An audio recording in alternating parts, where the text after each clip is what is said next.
Welcome back to my channel SG family. জয় শ্রীকৃষ্ণ, রাধে রাধে।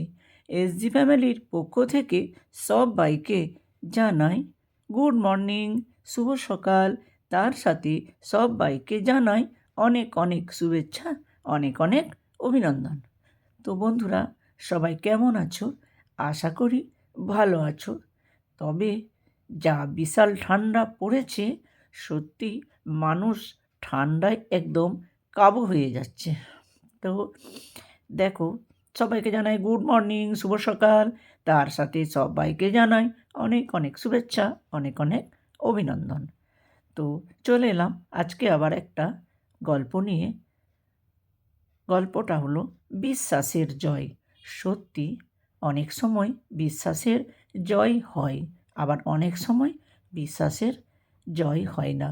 যতই মনে বিশ্বাস থাকুক না কেন যে সব কিছু ঠিক হবে, সব কিছু ভালো হবে, কিন্তু সব সময় তা হয় না। এখানে কিন্তু সত্যি বিশ্বাসের জয় হয়েছে। তো গল্পটা শেষ পর্যন্ত না শুনলে তোমরা বুঝতেই পারবে না এত সুন্দর একটা ছেলের অভিনয়, ভালোবাসা এই গল্পে লুকিয়েছিল। প্রথমে দেখে তোমরা বুঝতেই পারবে না, কিন্তু অনেক সময় দেখবে দুঃখের ব্যাপারেও চোখে জল আসে, আবার অনেক সময় সুখের স্মৃতিতেও চোখে জল আসে।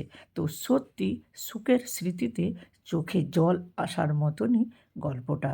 তো চলো আজ আর দেরি না করে আমরা সরাসরি সেই সুখের স্মৃতিটা দেখতে চলে যাই নাটকে। আশা করি তোমাদের ভালো লাগবে, আর যদি ভালো লাগে তাহলে গল্পটা শেয়ার করতে ভুলো না।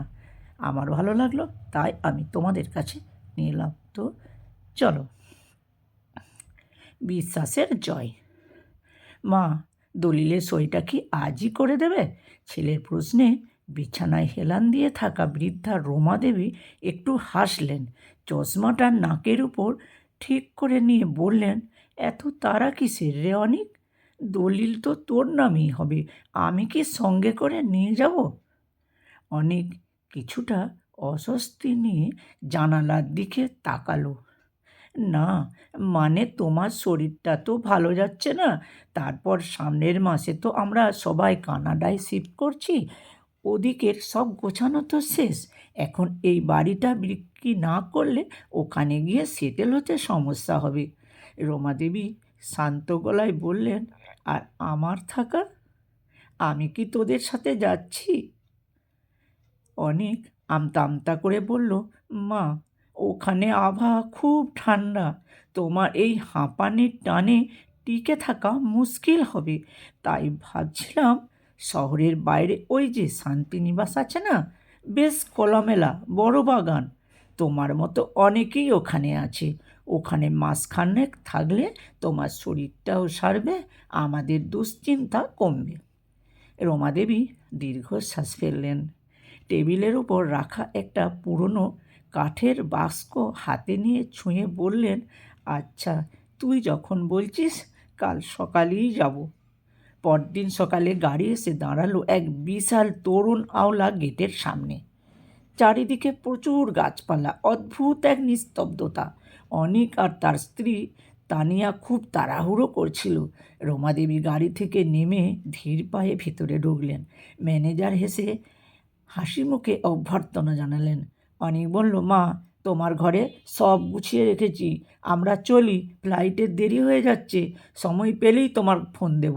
মা শুধু মাথা নাড়লেন, এক ফোঁটা জলও চোখের কোণে দেখা গেল না। ছেলে আর ছেলের বউ চলে যেতেই তিনি ম্যানেজারের দিকে তাকিয়ে বললেন, চলো বাবা, আমার জন্য যে ঘরটা বরাদ্দ করেছো সেটা দেখিয়ে দাও। ম্যানেজার তাকে দোতলার একটা বড় বারান্দাওয়ালা ঘরে নিয়ে গেলেন। ঘরটা সাজানো, বিছানায় নতুন চাদর, কিন্তু রমাদেবীর নজর আটকে গেল খাটের পাশে রাখা সেই পুরনো কাঠের বাস্কটার দিকে, যেটা তিনি সঙ্গে করে নিয়ে এসেছিলেন। রাত তখন 8টা। রমাদেবী বারান্দায় একা বসে অন্ধকারের দিকে তাকিয়েছিলেন। হঠাৎ পুরো আশ্রমের আলো নিভে গেল। বৃদ্ধা কিছুটা ঘাবড়ে গেলেন। অন্ধকারে সিঁড়িতে অনেকে পায়ের শব্দ শোনা গেল। হঠাৎ ঘরের দরজা খুলে গেল এবং একসঙ্গে অনেকগুলো মোমবাতি জ্বলে উঠল। রমাদেবী বিস্ময়ে বিমূঢ় হয়ে দেখলেন সামনে দাঁড়িয়ে আছে অনেক, তানিয়া আর তার ছোট্ট নাতনি পিউ। তাদের হাতে বিশাল একটা ফুলের তোড়া আর কেক। অনেক মায়ের হাত ধরে বলল, শুভ গৃহপ্রবেশ মা, আর শুভ জন্মদিন। রমাদেবী তোদলামি করে বললেন, মানে তোরা তো কানাডা যাবি বললি, আর এটা তো বৃদ্ধাশ্রম। অনেক হেসে ফেলে মাকে জড়িয়ে ধরল। মা, এটা কোনো বৃদ্ধাশ্রম নয়।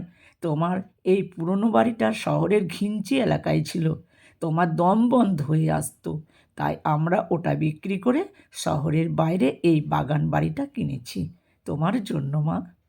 আর কানাডা যাওয়ার কথা মিথ্যে বলেছিলাম, কারণ তুমি তো নিজের বাড়ি ছাড়তে চাইতে না, তাই একটু নাটক করতে হলো।